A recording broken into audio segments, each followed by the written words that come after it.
If you are watching this video right now, this video is meant to find you. Ito ang mangyayari sa iyo ngayong buwan ng Nobyembre 2025. And this is a general reading.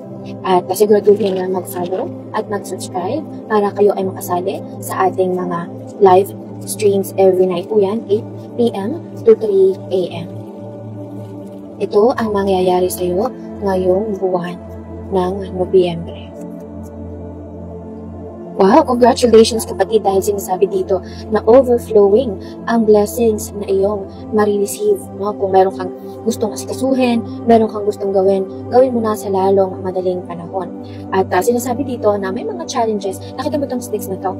This sticks or wands represents challenges and a problem na sigurado naman ako na mareresolbahan mo dahil everything you've done for will work out this month. At maniwala ka lamang sa sarili mo dahil alam ko na lahat ay magagawa mo. Nakapabor sa iyo kapatid ang kalangitan dahil overflowing ang blessings na marireceive mo in terms of financial, in terms of career, business. May nakikita kong hassle challenges pero madali naman na mareresolbahan. Kaya magpakatatag lang, tiwala lamang sa sarili ang kailangan dahil may mga araw na pagising mo, pakiramdam mo, tamad na tamad ka, pakiramdam mo, pagod na wala ka pa namang ginagawa. Yung di mo pagkagising mo, wala kang aganang mag-start ng trabaho at tawag dyan o negosyo. Ang tawag dyan ay procrastination kapatid.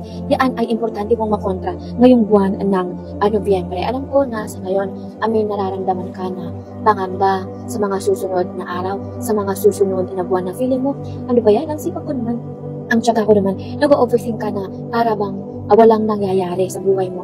Yung pakiramdam na para bang walang usad.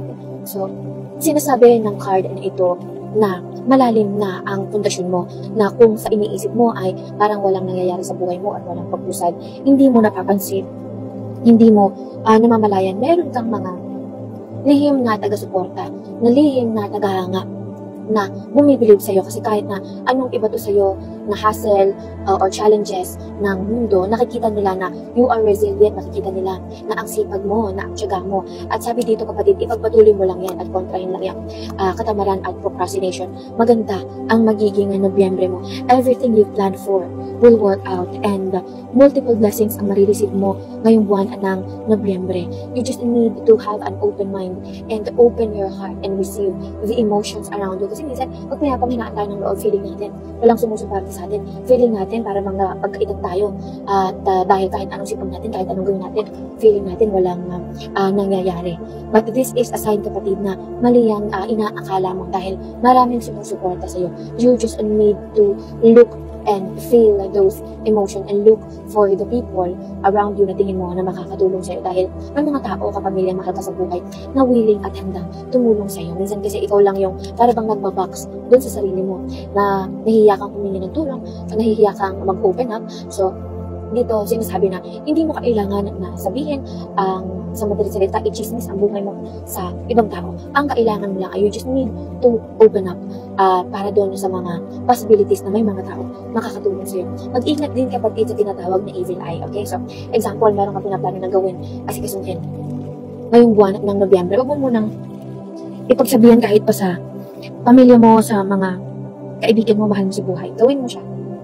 At kapag tapos na, at saka mo lang, pwedeng sabihin, example, balak mo mag-apply ng part-time na trabaho, balak mo mag-apply ng trabaho. So, mag-apply ka muna. Kapag nakuha mo na yung trabaho, pag nakuha mo na yung part-time, at saka mo lang sabihin. Kasi yung iba, hindi mo naman alam na kaibigan mo to, pinsan mo to, kapamilya, kabigo mo to, pero meron silang lihim na inggit sa'yo dahil yun nga na mamotivate din sila na nakikita nila na itong tao nito ang sipag at syaga, di ba?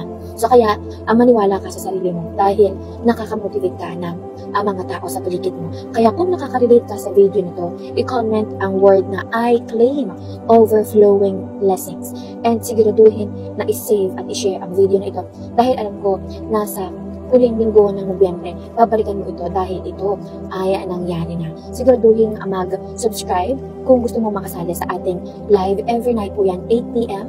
to 3 a.m. Tandaan, hindi po nagpapabayad si Queen Empress. All guidance and readings are free. Namimigay din ako ng lucky number. Kung meron kang nawawalang gamit, kayang-kaya kong hanapin yan. At kung ano pa man ang iyong gabay na kailangan, pumasok lamang sa live ko at matutulungan kita. At huwag kalimutan na maging super fan dahil sinisigurado ko sa iyo na marami kang tutorial na mapapanood na magpapabago sa buhay mo dahil ako din po ay nagtuturo ng mga lihim na kaalaman.